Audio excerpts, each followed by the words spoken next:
Welcome to 7 Days of Land Flipping. This is part 2, how to select the right area. If you haven't watched part 1, then make sure you click on the link right now. You go right back and watch the first session so that it all stays nice in sequence. Okay, so now let's talk about how to select an area. As I told you in part 1, the entire United States is your oyster. You can do deals anywhere in the United States, no matter where you live, because with land flipping, we don't go see the property, we don't meet with the seller in their kitchen table, we don't meet with the buyers, we don't show properties, we don't do anything to the properties, we don't change anything on the property. As a result, this is all 100% virtual from the comfort of your home.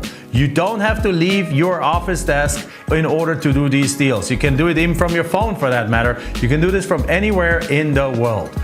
But there's obviously areas in the United States that are better than others. So what we are looking for in order for you to do these deals is the following kind of area. Again, remember we talked about 3 kinds of properties. We talked about the infill lots in a city, like 30 street, 35 houses, 1 empty lot. We talked about the land in the path of growth. So basically right on the outskirts, just beyond the last development, and then about 20, 30 or 40 miles out. And then we also talked about the recreational land that is out in the more rural areas, 2 to 3 hours away from a big city. So now, what kind of cities are we looking for when we are looking for these areas? What kind of areas, what kind of counties are we looking for?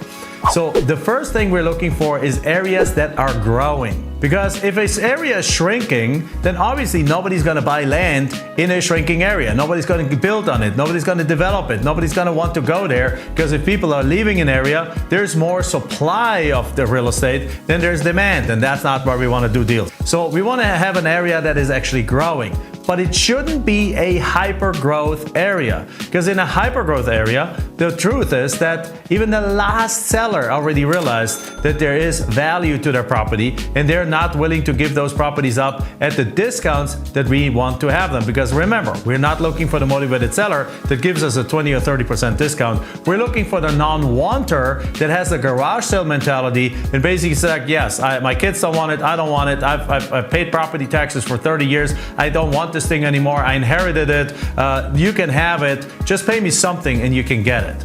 And those are the people we're looking for. And let me in on a secret. There's hundreds of thousands of these kind of properties out in the United States every single year. Our student base is doing probably 10,000 deals a year around the United States. We have done 4,500 deals ourselves.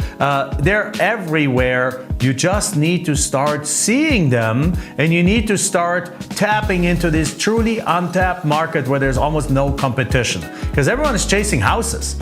Almost nobody's in the land space. So we have all these land parcels up there, and they're sitting on these properties and they don't want them anymore and they don't care about them anymore, and nobody's reaching out to them.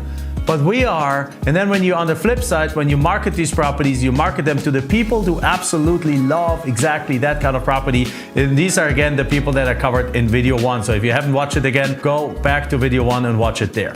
So the area needs to be growing.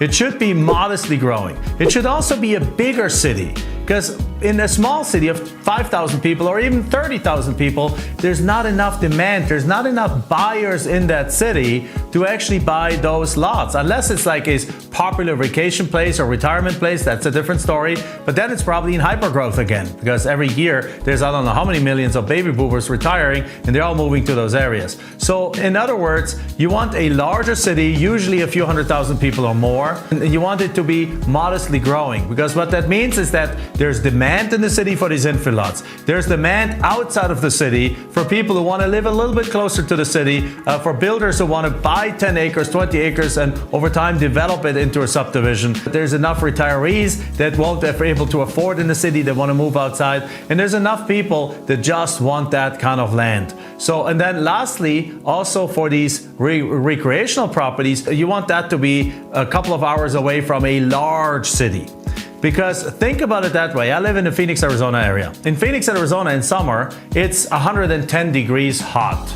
It's like hell's front porch. Well, guess what? 2 hours north of us is an area called Flagstaff. And there's lots of rural area, there's skiing areas, there's hiking areas, there's lakes, there's dirt biking. It's like outdoors paradise. And on top of it, it's 7,000 foot elevation, which means that it's only 80 degrees in summer. So what happens here? There's a beeline of hundreds of thousands of people that head up there north to enjoy the weekend. And guess what? Because there's 5 million people in the metro area of Phoenix, that means that there's hundreds of thousands of buyers for those lots up there. Because all those people have an RV, an ATV, a dirt bike, and so on. They're all going up there. They don't want to stay in a hotel. They don't want to stay in a RV park. They want to have their own freaking mini ranch. So that's where your buyers are. So that's the kind of properties you're looking for. So a rural area should be a couple of hours away from a big city, and it should be offering something attractive. Like Flagstaff area is the nice weather. Skiing in winter, mild summers, beautiful. Think about it from that point of view. All right, so with that said, what you do, now you select one of these areas. Now the next step after that is you now need to get a list of property owners. Now I'm gonna share with you how that works in the next video. And again, the next video is coming up right here. Just click on it right there, and I'll see you over there.